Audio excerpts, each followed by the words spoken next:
It is remarkable that, in the Trump era, where the issues of sexual harassment, sexual assault, and sexism have garnered so much well-deserved attention, certain male members of the press think it is okay to mock White House Press Secretary Sarah Sanders' appearance and mannerisms. But that's the world in which we live. It's the one where Sanders is subjected regularly to oftentimes cruel and outright sexist critiques, while we speak simultaneously about the issue of sexual misconduct in multiple billion-dollar industries.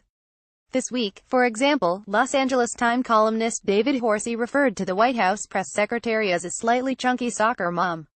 That wasn't even the worst of it. His remarks, which have since been removed following well-earned criticism, came in the broader context that President Trump surrounds himself with only Fox News-style Barbie dolls. Let's review Horsey's remarks as they originally appeared. Sarah Huckabee Sanders does not look like the kind of woman Donald Trump would choose as his chief spokesperson.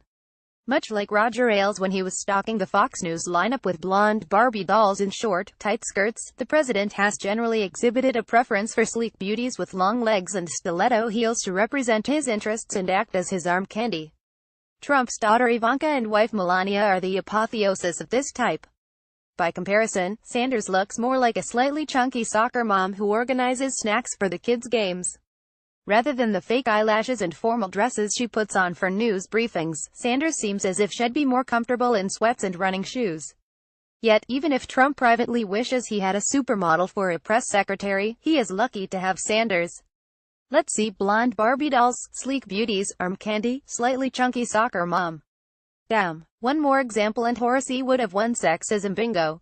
Horsey issued an apology Friday after his editors amended his article, claiming he didn't really mean to pen a sexist put-down of Sanders. "I want to apologize to Times readers, and to Sarah Huckabee Sanders, for a description that was insensitive and failed to meet the standards of our newspaper," he wrote. Horsey added, "It also failed to meet the expectations I have for myself.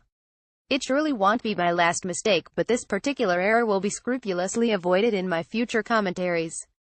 I've removed the offending description." Well, that's a load of garbage. The entire build-up to his now removed comments was basically him saying, Trump surrounds himself with babes.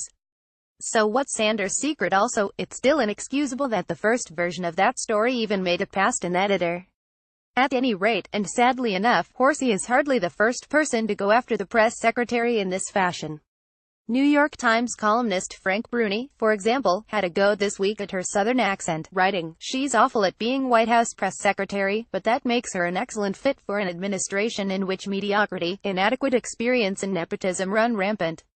Bruni added, "Besides, she's serving a function other than communication, which turns out not to be her forte. To listen to her pronounce priorities is akin to hearing the air seep out of a flat tire, and she leaves half of the consonants on the curb. Yes, she is not only incompetent and undeserving of her position, but she's also an unrefined country yokel." To be fair to Bruni, his region-based prejudice is not nearly as sexist as what Horsey wrote, and neither of them are guilty of writing anything nearly as bad as when the Daily Beast's Ira Madison tweeted in July that Sanders looked like a butch queen. Madison apologized later, saying on social media, "Apologies to Sarah H. Sanders for the ill-judged joke tweeted Fry. Deleted this AM. I didn't mean to offend anyone. I'm sorry that I did. We understand and appreciate that Sanders' harsher critics appear capable of feeling shame and remorse. Good for them, but what we can't understand in each of these instances is what led these guys to think saying those was ever okay."